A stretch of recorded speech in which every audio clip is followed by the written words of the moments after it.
जी, नमस्कार दोस्तों, ज्ञानालय में आपके स्वागत है। चलिए हम लोग जो ईएमआरएस का हॉस्टल वार्डन का आज जो 17 तारीख के मॉर्निंग शिफ्ट में हुआ है, उसमें जीएस में क्या-क्या पूछा गया उसको देख लेते हैं। इसका हम लोग जो है पूरा डिटेल आंसर की विथ एक्सप्लेनेशन देखेंगे और ये देखेंगे कि जो ये चल रहा था ना कि एजुकेशनल जीएस या एजुकेशनल करंट अफेयर्स कितने पूछे गए हैं। 10 क्वेश्चंस इसमें पूछे गए हैं जीके जीएस में, तो इसमें हम लोग देखेंगे कि एजुकेशनल फील्ड में इन्होंने कितना जोर दिया है, कितना करंट अफेयर्स पूछा है, तो इसकी हम लोग जो है एक एनालिसिस भी हम लोग हो जाएगा और जो हमारे आने वाले एग्जामिनेशन है उसमें भी हमको थोड़ा सा 23-24 को जो पेपर होने वाले हैं उसमें हमें थोड़ी सी हेल्प मिल जाएगी। तो चलिए शुरू करते हैं, देखते हैं कि क्या पूछा गया है। जनरल अवेयरनेस का पहले क्वेश्चन से शुरुआत हुआ है। Unified district information system for education plus, जिसको हम लोग कहते हैं यूडाइस प्लस, के बारे में निम्नलिखित में से कौन सा कथन सही है? सही है, सही नहीं है ये नहीं पूछा, सही है। तो यूडाइस, यूडाइस हम लोगों ने पढ़ा था, यूडाइस प्लस है ये। यूडाइस प्लस के बारे में कौन सा कथन सही है? पहला कथन ये है कि यूडाइस या यूडाइस प्लस स्कूल शिक्षा और साक्षरता विभाग, शिक्षा मंत्रालय, भारत सरकार द्वारा शुरू किए गए सबसे बड़े मैनेजमेंट इंफॉर्मेशन सिस्टमों में से एक है। एकदम सही है। यूडाइस प्लस जो है ये स्कूली शिक्षा विभाग ही देख रहा है, साक्षरता विभाग जो शिक्षा मंत्रालय उसी के तहत ये आता है यूडाइस प्लस। दूसरा कह रहा है कि पूरा सिस्टम ऑनलाइन है। हाँ, ऑनलाइन तो है और 2014 से 15 से रियल टाइम में डेटा एकत्र कर रहा है। पूरा सिस्टम ऑनलाइन है और 14 से 15 से रियल टाइम में डेटा एकत्र कर रहा है, ये सही नहीं है। वैसे पहले शुरू हुआ यूडाइस, यूडाइस प्लस, तो भाई प्लस चीज़ तो बाद में आएगी ना, उसका अपडेटेड वर्जन होगा। पहले शुरू हुआ था यूडाइस, यूडाइस शुरू हुआ था, ये 12 में ही शुरू हो गया था, 2012-13 में इसकी शुरुआत हुई थी यूडाइस की। और फिर जो है 18-19 में, 2018-19 में यूडाइस प्लस शुरू किया गया, 18-19 में। तो ये पूछ रहा ना कि यूडाइस प्लस के बारे में कौन सा सही है, तो ये वाली चीज़ सही नहीं है। जो लिखा हुआ 14-15 से, ये नहीं है। ये शुरू हुआ कब? 2018 और 19 में, क्योंकि हमें यूडाइस से नहीं मतलब है। यूडाइस तो शुरू हो गया था 12-13 में, लेकिन यूडाइस प्लस की शुरुआत हुई थी 18-19 में। ये रियल टाइम में डेटा एकत्र कर रहा है, तो ये हटा दीजिए। तीसरा देख लीजिए कि यूडाइस प्लस इंफॉर्मेशन का उपयोग योजना बनाने, संसाधन आवंटन को इष्टतम बनाने तथा अनेक शिक्षा संबंधी कार्यक्रमों को लागू करने तथा प्रगति का आकलन करने में किया जाता है। हाँ, एकदम सही है। जब हमारे पास इंफॉर्मेशन होगा, डेटा होगा, तो हम उसका कुछ भी उपयोग कर सकते हैं। तो दो चीज़ इसमें सही है, पहला ऑप्शन सही है और तीसरा सही है। तो जहाँ पे मिल जाए केवल 2 और 3, केवल 1 और 3, केवल 1 और 2, केवल 1, तो राइट आंसर हो गया केवल 1 और 3 इसमें सही हैं, दूसरा वाला गलत है। अगले पे चलते हैं।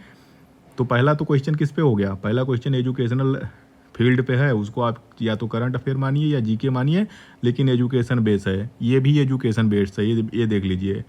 परियोजना मूल्यांकन, प्रोजेक्ट अप्रेजल, बजट बनाना यानी बजटिंग, उपलब्धियां मतलब अचीवमेंट, डाटा हैंडलिंग सिस्टम यानी प्रबंध किसके अंतर्गत आता है? एक मैनेजमेंट सिस्टम है, डाटा मैनेजमेंट सिस्टम है जिसका नाम है प्रबंध। प्रबंध को कौन सा मंत्रालय चलाता है? ये क्वेश्चन पूछा गया है।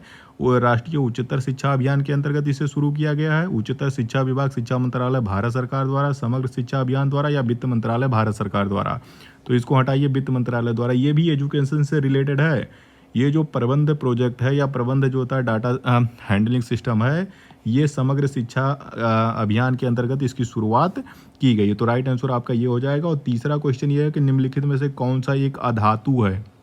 अधातु मतलब मेटल है, नॉन मेटल है। तो किसमें कौन सा जो है अधातु है? सल्फर, कैल्शियम, मैग्नीशियम या फिर एल्यूमिनियम? बताइए। अधातु है, मेटल नहीं है। Sulphur, calcium, magnesium, aluminium. Sulphur तो गैस है। बताओ भाई। जी हाँ, राइट आंसर यही है। ये पूछ रहा है कि निम्नलिखित में से कौन सा एक अधातु है? सल्फर जो है ये अधातु है। सल्फर हो गया, कार्बन हो गया, ऑक्सीजन हो गया, ये सब अधातु हैं, जबकि कैल्शियम, मैग्नीशियम, एल्युमिनियम ये धातु की श्रेणी में आते हैं। तो राइट आंसर आपका सल्फर हो जाएगा। चौथा क्वेश्चन ये है कि निम्नलिखित में से कथनों पर विचार कर दिए। पहला कथन ये है कि भारत के संविधान के अनुसार प्रत्येक राज्य को राज्यसभा में समान संख्या में सीटें प्रदान की गई हैं।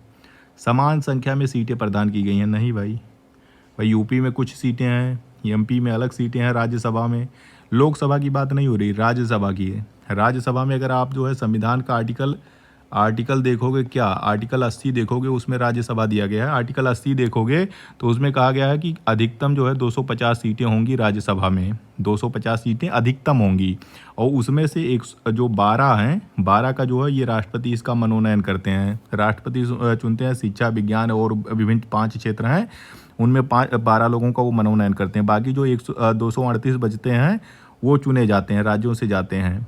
लेकिन ये समान संख्या में नहीं है। अभी इसका मतलब थोड़ी ना कि मतलब 2 एमपी यहाँ पे भी, यूपी में जितनी संख्या उतनी ही जो है आपका मेघालय और केरल में और बाकी जगहों पे होगी। ये जनसंख्या के बेसिस पे है, जहाँ जितनी जनसंख्या उस बेसिस पे सीटों की संख्या, जहाँ पे जनसंख्या ज़्यादा वहाँ ज़्यादा सीटें हैं, जहाँ जनसंख्या कम हो जहाँ वहाँ कम सीटें हैं। तो ये वाला ऑप्शन गलत है।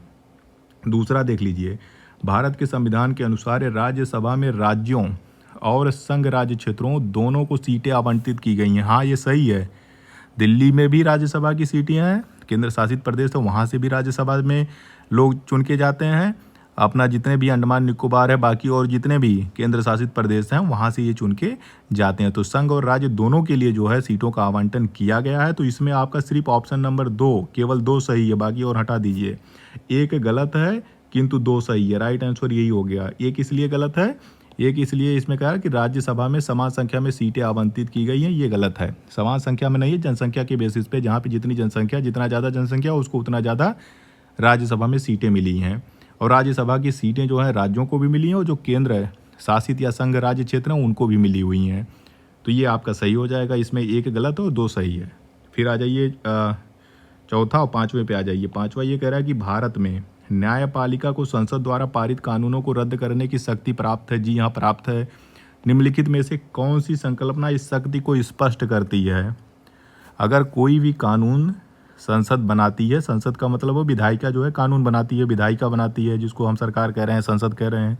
तो विधायिका जो भी या संसद जो भी कानून पारित करती है, अगर वो न्याय संगत नहीं है, संविधान के अनुकूल नहीं है, मौलिक अधिकारों के अनुकूल नहीं है, तो न्यायपालिका ऐसे कानूनों को रद्द कर सकती है। इसको क्या कहते हैं? इसको क्या अपवाद का सिद्धांत कहते हैं, अपीलीय न्यायिक प्रणाली कहते हैं, न्यायिक सक्रियता कहते हैं, या न्यायिक समीक्षा कहते हैं? बताइए।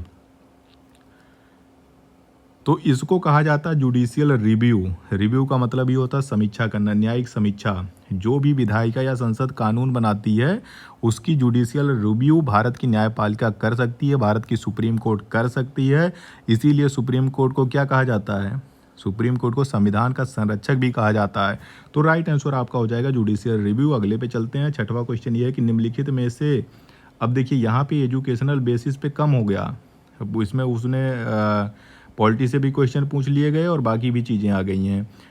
तो साइंस का भी एक आ गया कि कौन सा अधातु है।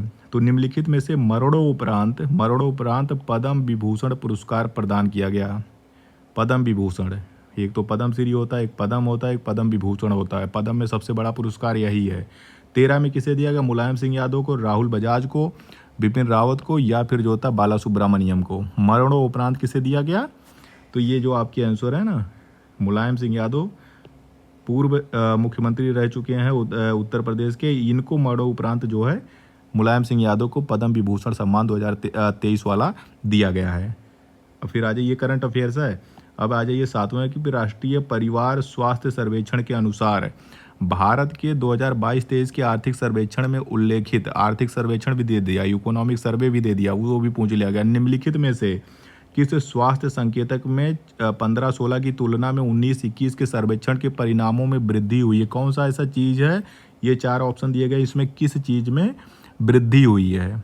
5 वर्ष से कम आयु के कम वजन के बच्चों की संख्या में वृद्धि हुई है, 5 वर्ष से कम आयु के अविकसित बच्चों की संख्या में वृद्धि हुई है, 5 वर्ष से कम आयु के अधिक वजन के बच्चों की संख्या में वृद्धि हुई है, या 5 वर्ष से कम आयु के बच्चों की मृत्यु दर में वृद्धि हुई है? इंग्लिश मीडियम वाले ये पढ़ लें। Children under 5 year who are underweight, stunted, या फिर ओवरवेट, या फिर मोटिलिटी रेट बढ़ी है? बताइए इसमें क्या होगा? करंट अफेयर्स है। चलिए, इसमें जो चीज़ बढ़ी है, कम वजन, अविकसित बच्चे और मृत्यु दर, ये सब घटा है। ये सब घटा भाई। ये 15-16 की बाद ये 19-21 में इसका सर्वेक्षण हुआ था। ये जो राष्ट्रीय परिवार स्वास्थ्य सर्वेक्षण हुआ है। तो कम वजन के बच्चों की संख्या में कमी आई है, स्टंटिंग में भी कमी आई है, मृत्यु दर में भी कमी आई है। लेकिन अब क्या होता है, ओवरवेट बच्चे पैदा हो रहे हैं, ओवरवेट बच्चों की संख्या में वृद्धि हुई है। तो children under 5 year who are overweight, इनकी संख्या में वृद्धि हुई है। इस रिपोर्ट के अनुसार, राष्ट्रीय परिवार स्वास्थ्य सर्वेक्षण की रिपोर्ट के अनुसार ये आया है। क्या देखने में आया कि जो चिल्ड्रन है, जो बच्चे हैं 5 साल के कम हैं, वो ओवरवेट बच्चे हैं, उनकी संख्या जो है इस साल के मुकाबले इस साल में ज़्यादा हुई है। तो इसमें वृद्धि हुई है। तो राइट आंसर आपका तीसरा है। अब आ जाइए, सुनामी भी आ गया। ज्योग्राफी छूट रहा था, ज्योग्राफी भी पूछ लिए। जापानी भाषा में हार्बर वेव्स, हार्बर वेव्स को किस नाम से जाना जाता है? हार्बर वेव्स, सुनामी का नाम सुने हो? तूफान, हैरिकेन होता प्रचंड तूफान, टाइफून होता सुनामी, या चक्रवात साइक्लोन। तो सुनामी को ही जापानी भाषा में क्या कहते हैं?